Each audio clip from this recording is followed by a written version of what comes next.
watu wa jambo la kwanza ni kwamba ushindi wetu umedhihirishwa.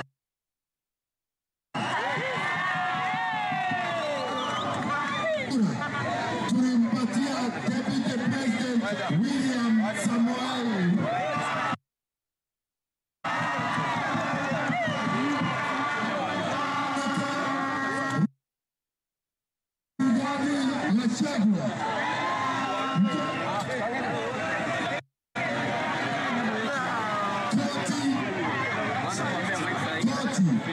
imekubaliana sisi ya kwamba uchaguzi wetu ulikuwa uchaguzi wa haki.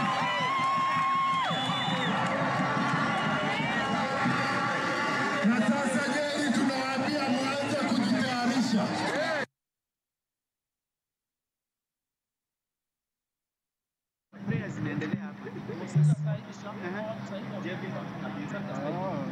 Lakini si sahihi.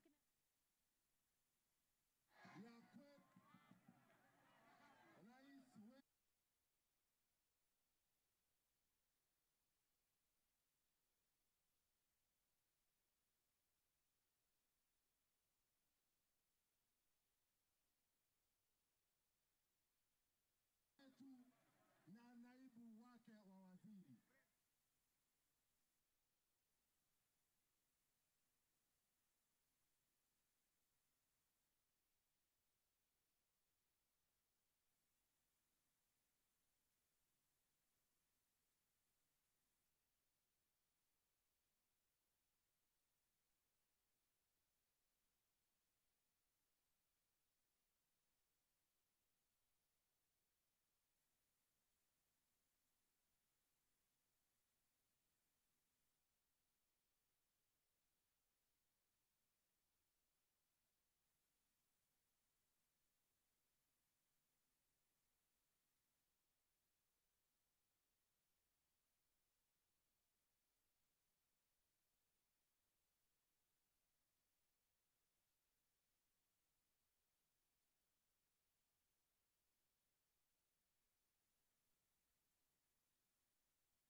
We wanted a comprehensive audit of not only the technology that was applied by the Electoral Commission, but we wanted a proper audit. Although time was of the essence, but I think we had sufficient time to carry out a proper audit, including looking at the issue of the foreign intruders, the Venezuelans, which you'd notice the court avoided in making any comment about those intrusions and invasions of the system, the technology, the IT structure. That again, the court did not refer to, but probably in the judgment, the recent judgment that is coming on the 21st, they will say something about it. And therefore, I want to end by saying the rule of law should prevail. The court normally has the last word in making a statement as to what is the law of the land. But as citizens who are sovereign, we're entitled to disagree and disagree very vehemently. I think the court, in conducting the proceedings during the hearing, I think they were patient. They listened to us. It is only the outcome that we do not agree with. Finally, I think our clients, the two petitioners, Raila Amolo Odinga and Martha Karua, may be addressing another press conference, but we are happy to talk to you on this issue. Case, but we saw them talking about forgeries while this chase. Did that surprise you? No, I mean forgeries. When the DCI the Director of Criminal Investigations, what we put before the court, a lot of it was from an agency of government. I didn't see them talking about similar incidents in matters concerning the Independent Electoral and Boundaries Commission. That's why I was saying it was a little ideological. They were looking for things on which to destroy our case, but similarly not taking sufficient time to look at what happened on the other side. And that will be another story for another day. Would you admit you might not have been well prepared for this case? We were very well prepared. I think compared to 2017, we were a lot more well prepared. What would be the 2 or 3 points of mistake that you say the court might have made mistake in that containment? In 50% plus 1, I think they were ideological. We are using the baseline of total registered voters in the land as against those who turned out to vote. If you read any legal material on what should be a turnout, including the Black's Law Dictionary, turnout is normally based on registered members in a country as against those who turn out to vote. So there are so many other examples we can take up. And see, what is your confident on all grounds? Yeah? On all the key 8 issues you lost? The issues that the court formulated, but we're quite happy to live with it and talk about it another time. Philip, you would want to say something? Just on the idea that we lost on all 8-9 points, we find it incredible that that could be the holding of the court. In more than several of those cases, we had overwhelming evidence. As my senior counsel, Mr. Orengo says, the servers were not opened. The involvement of the Venezuelans for a full month before, half a month before the elections and up to the 16th of August was not explained. No, it wasn't even offered. We perhaps are a little distressed on the over-reliance of a registrar's report that has no input from us. That report was completely silent on the failure to open the servers. The servers, repeat, the servers have all the answers. The exact role, we provided evidence that the Venezuelans were downloading documents, creating documents, and generating documents. None of that was touched. But as my colleague says, we hope they'll address all this in the final judgment. As somebody has said, it's incredible that we could lose on all points and they could win on all points. But as Senior has explained, it's probably the ideological aspect of this judgment. Are you still confident that on the first it will be a different way? No. They have tied their hands. They can't get out of it. They have given their final decision. It's now a question of them finding the reasons for those findings and justifying them. It's not always easy. I think they have some time to do it. The other thing that I found a little bit disturbing is the presentation of the Form 34 by somebody I really respect as an advocate, Julie Soweto. It was described as hot hair, but you could see when that evidence was being adduced before the court, how engaged even the justices were. So I found it rather odd for them to describe it as hot air. I think that's why I'm saying this is ideological, because they would have said on the evidence presented, we find there was more weight as to the evidence which was adduced by the other side. But to say that it was hot air and it was a document coming from the Electoral Commission, I found it very, very disturbing. If I may explain a little further on that point made by Julie Soweto in the petition, that gentleman, Camargo's name was not supposed to be on Form 34A. If at all he was involved in this election, he was involved on the technology side. So to find it anywhere near a Form 34A raised more questions than answers. There was silence. And of course, on the issue of the famous 34A that Julie was describing, it was found to have been signed by the agents of UDA and UDM on the 7th, which is before the elections. No mention was made of that. So many things, many questions, perhaps more questions than answers, but it is the decision of the court. They have to live with it just as we have. Is that all? Thank you.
On the judgment that has been rendered by the Supreme Court judges this afternoon?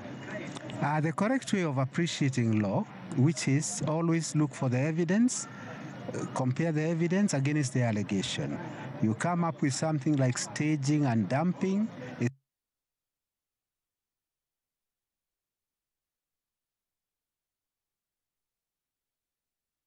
something we had in America.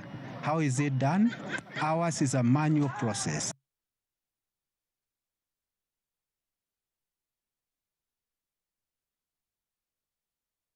That is how the judges went about it. It's the correct way of going about it, yes. You've been here in 2013, 2017, and now in 2020.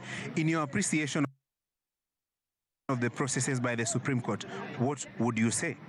I think this is the best. I wasn't here just 2017, one time. I was here 2017, two times. So this is the fourth petition. And I think in this one, the judges have set the bar very, very, very high. Yes, very, very high. From the onset, when you were preparing for this case, what did it take to achieve such a verdict? A lot of hard work, lot of hard work. This is the first time 8 petitions were filed. 2013, we had 2. And the third one about valid votes. 2017, we had, I think, only 2. Yes, there were 2. And then the third one was just 1. This was a very unique position. Well calculated.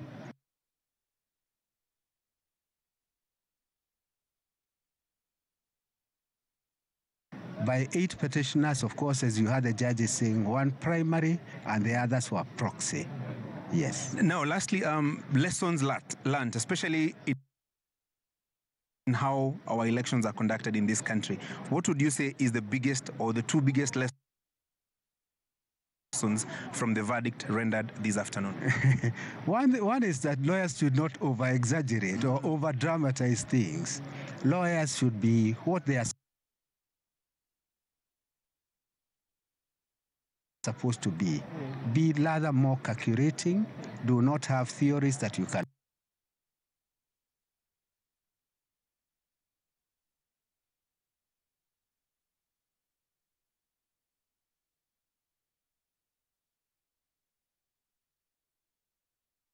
not back up with evidence.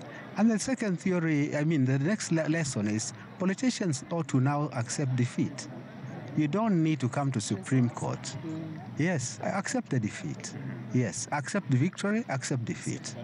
And lastly, very lastly, I've said lastly again, let me say one more lastly, like the politicians do anyway. Yeah. lessons in terms of conduct of elections. We saw 2017, there were certain improvements that were made that necessitated the conduct of this election. Is there one fundamental or two lessons that you can say from this verdict, the preparation for the next election, a lesson or two has been learned? Well, problem is IBC is people driven, and these people are Kenyans, and unfortunately politicians appear to now be getting some to now go and say, look, we are objecting to the result and that type of thing. It's unfortunate. It's a new trend. Tried a lot. But they did a good job. IBC tried a lot. They were very prepared. They had a portal which was open to all Kenyans. And that portal was a game changer because any Kenyan could actually be able to view the results as they were streaming in. If you will notice, nobody complained until the last day. Nobody complained. So I think Kenyans should engage more with the process. IBC did well, can continue improving their processes, but what was done this time around was very good. So the opening of the server was negated by the fact that there was a portal that had all the forms. And I think that's where every stakeholder should have engaged more keenly and then ensure you have agents everywhere, because you cannot come to complain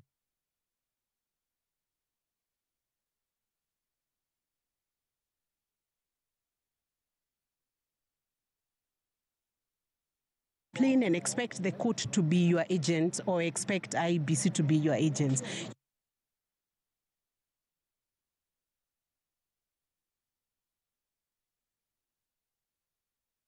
You must have your agents in every polling center and every polling station who tell you that this is what has happened when the counting is happening, and these are the numbers that have been verified from the ground. So the correct information comes from the polling station.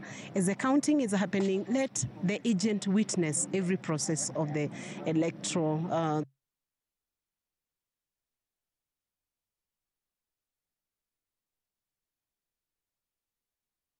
the electoral process that is being undertaken by IEBC. While here, you also wear a political hat where here as the Secretary General of the UDA party, whose presidential candidate has been declared and affirmed as winner. Yes. What is your reaction as the Secretary General of the party? We are very excited. We thank God for the win. We thank the Kenyans for voting peacefully, for holding during the whole process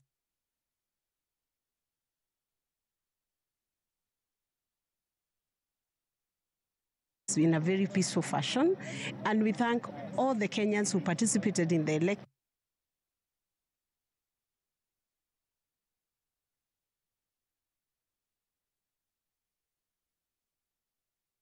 process, because it is through voting that we are able to see who is the true leader and who is the more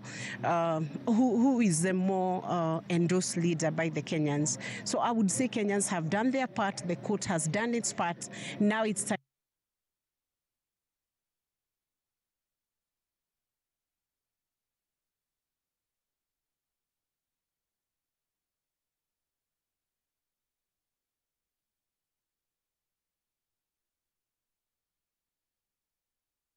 to allow the president-elect to take up the mantle and lead Kenya to the next level. So we congratulate Dr. William Samoei Ruto for taking up the reins of this nation.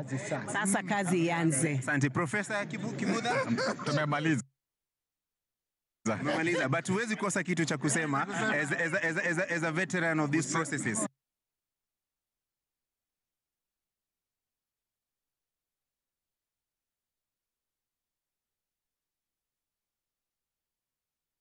Ni kusema tu kwamba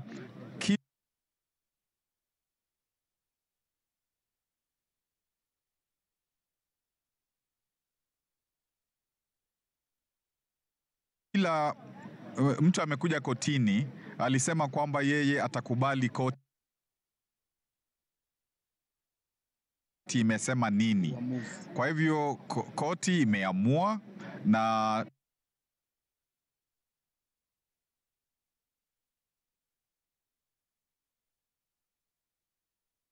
tunatarajia kwamba kila mtu atafanya jinsi alisema hapo awali, na pia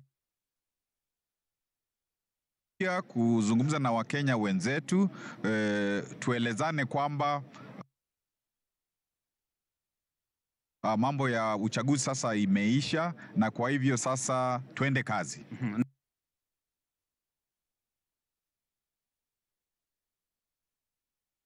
Babu? I think for me is to thank the international community. I have had the privilege during this campaign to coordinate that international space on behalf of His Excellency the President-elect. And I must say that Kenya truly has good friends around the world. We have good friends who have stood on the side and allowed us to do our thing. And so the often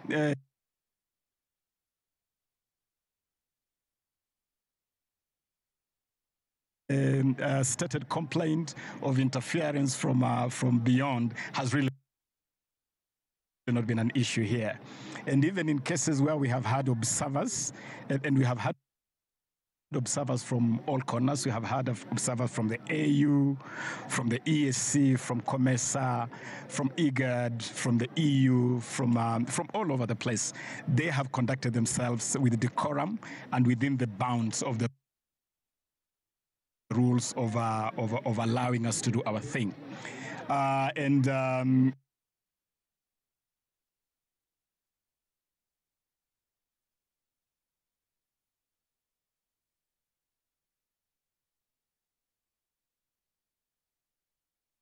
They have also been measured immediately after the declaration of the results. We had a number of countries come forward to congratulate His Excellency the President-elect, and we want to thank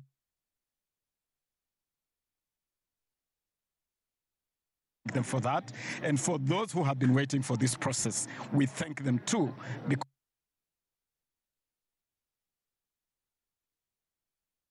they have paid due regard to due process. And so for Kenya's friends and partners across the world, it can only get better under the presidency of His Excellency William Samoei Ruto. Asante sana. George Murugara, the Member of Parliament for the Raka. In your reaction and having observed this process, what would you make of it, especially in terms of growth of our democracy as a nation? I can assure you we've made a stride in the growth of our democracy. Where we were in 2013, 2017 is not where we are today. And this is solely attributable to IBC, that even after recommendations are made by the Supreme Court, they are moving in straight away to implement, as a result of which we are now getting better and better codes, regulations and laws, which they are using to ensure that we deliver credible, fair, and believable elections. So this is very good for IBC. In fact, it was almost obvious, it was apparent that IBC had actually conducted this election so well that it would not be voted by anybody. So we almost expected this outcome from the Supreme Court. To the President-elect, first and foremost, we say congratulations to William Samoei Ruto, and after that, we have to assure him of a majority in the House, such that he is able to execute his mandate as President, especially through the House of Parliament, in the Senate and in the National Assembly. We assure him we will be there for him, and as the majority party, we will be able to deliver whatever it is he comes to us and he asks us to do for him and deliver for him.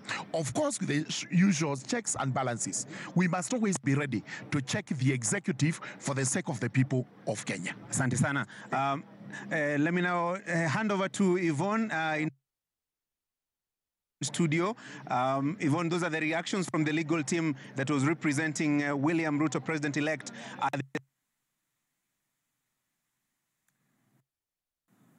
All right, we apologize for that technical hitch, but it's just as well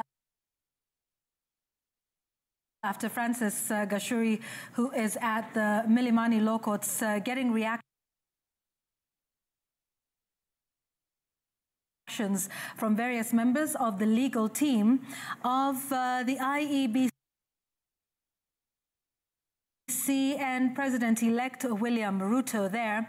Now the pictures that you are seeing on your screen are from Nandi County. You can see the streets are packed with those celebrating the result or the judgment from the 7 judges of the Supreme Court, who just this afternoon upheld the election and the declaration of William Samoei Ruto as the 5th President-elect of the Republic of Kenya. The pictures now on your screens of Kisii County as well.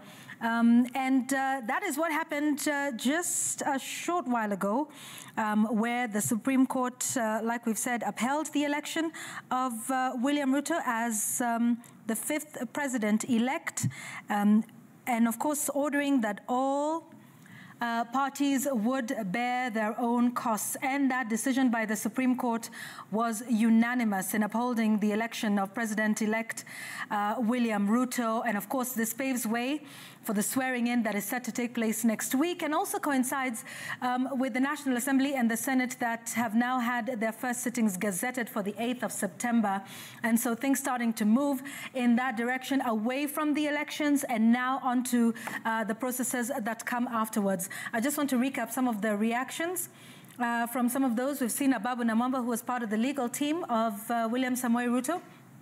And he thanks the international community. He says he was coordinating the space during the campaign. He says Kenya has friends who stood aside and allowed us to do our thing. Veronica Maina, who was also part of that team and is Secretary General of UDA, said that Kenyans have done their part, the courts have done their part, and now it is up to the President-elect. Kazi Ianze Sasa, those were her remarks. And also hearing from Fred Ngatia, comparing the 2013, 2017, and 2022 processes, saying in this presidential petition, the judges have set the bar very high. We'll continue to give you more reactions as we go along. And let's get some of those from Laura Otieno, who is now joining us live from Kisumu. Laura, which part of Kisumu exactly are you? And tell us about the mood in the city of Kisumu. Well, indeed, Yvonne, we are at Kondele, right here in Kisumu, which is an area that is considered to be one of the strongholds of the Azimio la Umoja One Kenya candidate Raila Odinga. And as you can see, there's a crowd that is already forming over here, but all of them are saying that though they do not disagree with the they are saying that they are accepting that verdict, but then they are not very happy with what has been declared. Speak to one or two of them. Start with your name.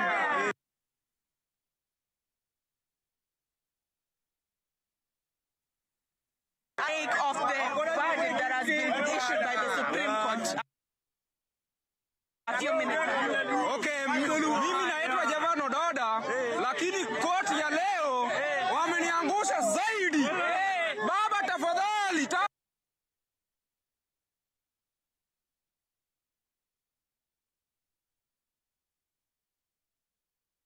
tafadhali baba, toka nje uongee, tuweke matokeo. Tunataka utatuambia ndio tutafanya hapa Kisumu. Hapa Kisumu ni pali kwako baba, tafadhali baba, hii ni bedroom yako baba. Mambo kote ametuangusha, hata petition moja haijapitishwa kwa sababu ya nini? Asante sana. Let me talk to him also. Naona kama hapa Kondele, hata kama hamjakubaliana na hiyo decision, mmekuwa very peaceful. Je, message yako kwa vijana wenzako ni nini? Kwa majina naitwa Stephen Okiki, mimi ni mkaji wa Kondele. Sisi kama wakaji wa Kondele hapa, ningependa kusema ya kwamba sisi vijana tudumishe amani, kwa sababu kila mara wanasemaga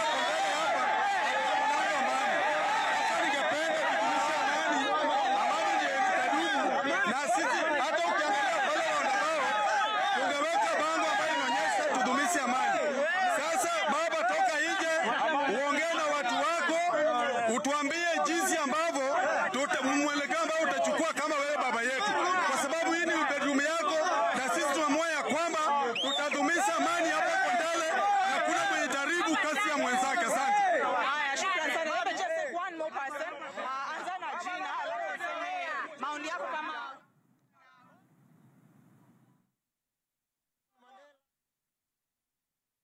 kitu nataka kusema ni hivi, tunangoja Raila tuambie mwelekeo, hata kama tunaja Safaricom leo tuwache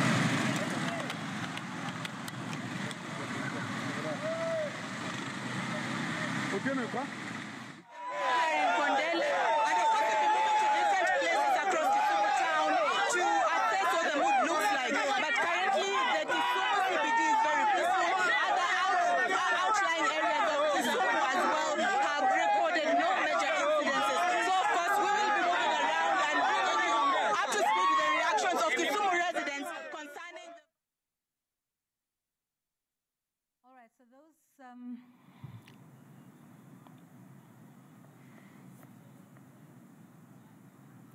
Those are some enthusiastic supporters of Raila Odinga in Kisumu who were with Laura Otieno just a short while ago, asking him to come out and speak to them. So let me just give you a summary of all of the 8 issues that had been presented by the Supreme Court for determination in this particular presidential petition. All of those petitions were consolidated into one. As to whether the technology deployed by the IEBC guaranteed accurate results, they say the court was not persuaded that the technology deployed by IEBC failed the standard of Article 86A of the Constitution on a number of issues such as integrity, verifiability, security, and transparency. And as to the second issue, whether there was interference with the uploading and transmission of Forms 34A from the polling stations to the IEBC portal, the court said there was no, or rather they say there was no credible evidence presented to establish whether there was any interference with the uploading of those forms. Further, the court said there was no difference between the Forms 34A that were uploaded on the IEBC public portal with those received at the National Tallying Center and those that were issued to the candidates' agents at the polling stations. And finally, regarding the postponement of the election and whether that resulted in voter suppression, particularly in areas like Kakamega, Mombasa, as well as the other areas that had their mini polls after the general election, they said the court found that there was no proof that the postponement resulted in voter suppression to the detriment of the first respondent, who was Azimio candidate Raila Odinga. And then the court found that there was a plausible explanation for the vote differential on account of the categories of votes who only vote for the president, such as prisoners and Kenyans in the diaspora as well. I will go through the other issues in a moment, but just suffice it to say that all of the petitions or all of the issues that were up for determination at the Supreme Court were dismissed, and that those findings by the Supreme Court were unanimous. That means all judges agreed on the matters before them and on the decision that they presented to Kenyans just a couple of hours ago. Let's get some more reaction now from one of those counties that was the subject of the petition, Mombasa County, which had its mini poll just last week, and that is Francis Mtalaki, who is in Mombasa County. Francis, kuko vipi huko Mombasa?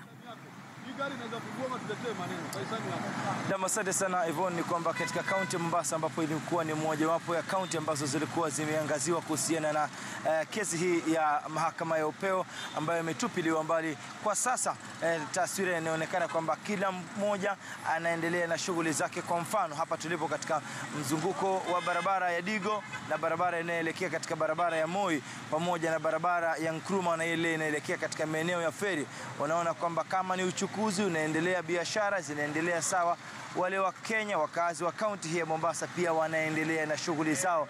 Hakuja kuwa na mbwembwe, mahanjam na zile sherehe ambazo tumeweza kushuhudia katika kaunti mbalimbali kuhusiana na kutupiliwa mbali kwa kesi hili ya urais na kuweza kutangazwa kwa rais mteule William Ruto. Lakini kwa sasa nipo na mmoja wa Kenya pamoja na mkazi wa kaunti ya Mombasa, Peter Otieno, ambaye pia ni mwenyekiti wa kitaifa wa masuala haya ya wana magari. Tueleze, labda umefuatilia kwa karibu kile ambacho kimefanyika katika mahakama ya upeo, maoni yako ni yapi kwanza? Asante sana bwana Mtalaki. Wajua, koti ya upeo ndio koti kuu ya Jamhuri ya Kenya, na vile wameamua, hata kama imekudhuru haijakudhuru, lazima ukubaliane nayo. Kitu muhimu sisi kama wa Kenya sasa tukubali tuendelee mbele na hiyo biashara zetu kama kawaida, na sisi tunafikiria kwamba kulingana na vile serikali sasa tuko nayo mpya, tunafikiria kwamba itatufanyia kazi vile tunataka, na itafanya na sisi kama wanabiashara kwa njia ya amani, bila mapendeleo na bila kututeza. Alafu pia ukiweza kuangalia, Mombasa ni moja ya kaunti na iliangaziwa sana, hususan baada ya kuahirishwa kwa kura za ugavana. Unaona kutupiliwa mbali kwa ile hoja ilikuwa ni sawa, akisema kwamba hakuwa na ushahidi wa kutosha kuhakikisha kwamba labda Mombasa na Kakamega ziliweza kuhujumu kipute cha urais. Sasa kulingana na hiyo, kila mtu alikuwa anajua vile anavyoongea pale. Sitaki kuingilia sana kama mwanabiashara. Kitu ambapo sisi tunataka ni biashara yetu iende vile ilikuwa naenda, na at least naye tuwekewe biashara iwe njia kwa rahisi, malicense mingi zitolewe, zipunguzwe, watu wengi waingie biashara, vijana wapate kazi. Wajua biashara ukiweka kiwango kikubwa cha kulipa ushuru na zile za kulipa leseni, inakuwa ni watu wachache sana ndio wanaendelea na biashara. Watu wengi wanatoka katika biashara. Kwa hivyo hiyo sio biashara na haiwezi kuleta kazi kwa wingi. Sisi tunataka kazi, tunafikiria hii vile Mheshimiwa Ruto alisema kwamba hii serikali yake itakuwa ni serikali ya mahasla. Tunataka kuiona na tuanze na zile kampuni zote ambapo zilikuwa zimeanguka ziendelee na zifanye kazi, vijana wapate kazi. Tuko na vijana ambapo wamefanya university, wamemaliza, wamehitimu katika engineering, katika udaktari, katika management, na hawana kazi. Tunakaa nao nyumbani. Sasa kuna maana gani kwenda kusoma? Asante sana. Kuna mmoja wa Kenya hapa. Tueleze majina yako alafu tuambie labda mahakama ya upeo imetoa uamuzi wake, umekubaliana nayo, maoni yako ni yapi? Kwa sasa kwa majina naitwa Kennedy Opudo Mwamba. Cha muhimu, uchaguzi umefanywa, mlalamisha alifika kotini na koti imetoa uamuzi wake. Sisi kama wa Kenya, cha muhimu ni amani. Kwa hivyo mimi naomba Rais mteule William Samoei Ruto aweke utofauti yake na wale wapinzani wake kando, saizi afanyie wa Kenya kazi. Cha muhimu ashirikishe na angalie sehemu zile mbalimbali kikazi alivyotuahidi, maisha mazuri, afya na mengi. Sina mengi ya kusema, cha muhimu tusonge mbele, tusahau yaliyopita. Asante sana. Na Yvonne, umeweza kusikia kutoka kwa baadhi ya Wakenya wakazi wa kaunti hii ya Mombasa wakisema kwamba mahakama imekwisha toa uamuzi wao na ni sharti kwamba kila Mkenya aweze kukubaliana nalo, na kwa sasa wanachotaka basi ni kuhakikisha kwamba yale ambayo wameweza kuahidi Wakenya yaweze kutimia, jinsi walivyokuwa wakizunguka katika sehemu mbalimbali kukampeni, kuwarai wakazi na wapiga kura kuweza kuwapigia kura. Kwa sasa picha unavyoziona ni kwamba ni hali tu ya uchukuzi katika kisiwa hiki cha Mombasa, kila mmoja akiendelea na shughuli zake. Hapa hapajakuwa na mbwembwe na mahanjam na vifijo ambavyo tumeweza kuviona katika sehemu mbalimbali, lakini wakazi wanasema kwamba ni sharti maisha yasonge mbele, na sasa wanataraji kwamba watakuwa na uona rais mteule akiweza kuapishwa na shughuli nzima za kibiashara na shughuli ambazo zinahitajika kufanya kila siku kuweza kutafuta mkate yaweze kutimia. Hapa pia maafisa wa polisi, unaona kwamba katika muda ambao tumekuwa hapa kumekuwa na magari ya maafisa wa polisi wakiweza kushika doria kuhakikisha kwamba kila kitu kushwari, kuhakikisha kwamba pia usalama umeweza kudumishwa hususan katika kisiwa hiki cha Mombasa. Yvonne. Shukran sana, Francis, from the city of Mombasa. Now, I want to just explain what you're seeing on your screens now. So on the left is Mombasa, where we've just been speaking to Francis Mtalaki. As you can see, business as usual. Now, on the right-hand side of your screen, there's two sets of pictures. The top right-hand side is Karen, that is the Deputy President's residence, where President-elect William Samoei Ruto is expected to make a statement any moment now in reaction to the judgment that came out of the Supreme Court. And And at the bottom right-hand side of your screen is Nandi County. You can see residents poured out into the streets in celebration of the results, or rather the judgment from the Supreme Court, which is as follows, and it was unanimous. These are the orders from the Supreme Court, the final orders, that the presidential election petition number 5 of 2022 is dismissed, and that as a consequence, the Supreme Court judges unanimously declare the election of the first respondent, that is Dr. William Samoei Ruto, as president-elect to be valid under Article 143 of the Constitution. And finally, regarding costs, this being a public interest matter, the Supreme Court judges ordered that each party shall bear their own costs. So those are the orders coming out of the Supreme Court. Any moment now, William Samoei Ruto, who has now been affirmed by the Supreme Court to be validly elected as the 5th president of the Republic of Kenya in accordance with the Constitution, expected to make his remarks any moment from now. Varied reactions from across the country. Of course, in Kisumu County, those are asking Raila Odinga to come out and speak to them. And of course, in other parts of the country, the celebration as they await that address from the president-elect. That verdict or judgment came out at a few minutes after noon this day, this 5th of September, and that is following the 14 days that is statutory required for the Supreme Court to make a determination on the petition. There were 9 petitions in total, 2 of which were struck out. Those filed by Reuben Kigame, who was an aspirant in the election of August 9th, 2022, as well as that filed by Moses Kuria. That left 7 petitions that were all consolidated into one, with the lead petitioner being Raila Odinga and others versus the IEBC, and naming the others as respondents, including William Samoei Ruto. And the culmination of that is here today. So some more reactions that have just come out. We highlighted those from the council representing William Ruto and the IEBC. There was also responses from the petitioner's side, with James Orengo saying they were better prepared this year than in 2017. And of course, also Philip Murgor, one of the legal counsel, saying they found it incredible that they lost on all counts. Fred Ngatia saying that the court did its work in comparing the evidence versus the allegations, which he says is the correct way to do it, and that in this petition, 2022, the judges have set the bar very high. When he was asked on lessons learned, Fred Ngatia said lawyers should not over-exaggerate or over-dramatize, but should stick to the evidence, and politicians ought now to accept defeat, and that there is no need to always go to the Supreme Court. Veronica Maina, on her part, she was part of the legal team as well as Secretary General, said that the IEBC public portal was a game changer in that Kenyans could view the results as they were streaming in. She said IEBC did well, but can continue to improve their processes. And as for other political candidates, she says they must ensure that they have agents everywhere and cannot expect the courts or the IEBC to be agents, and that correct information comes from the polling stations.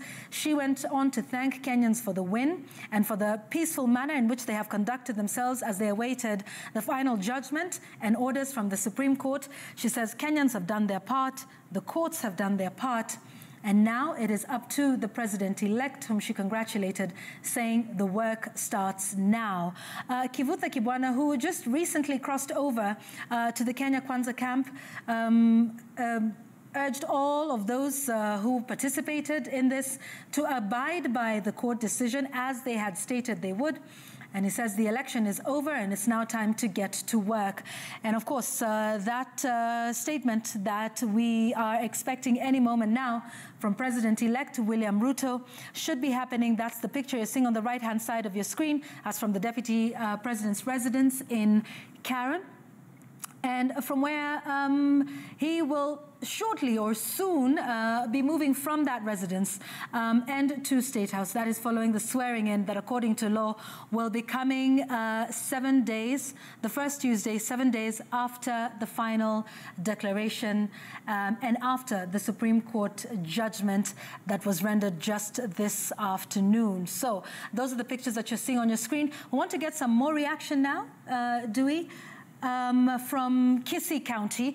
Crispin Otieno is there to give us some reaction from the town of Kisii and the county of Kisii in general. Crispin, tell us what the mood is like in Kisii County this afternoon.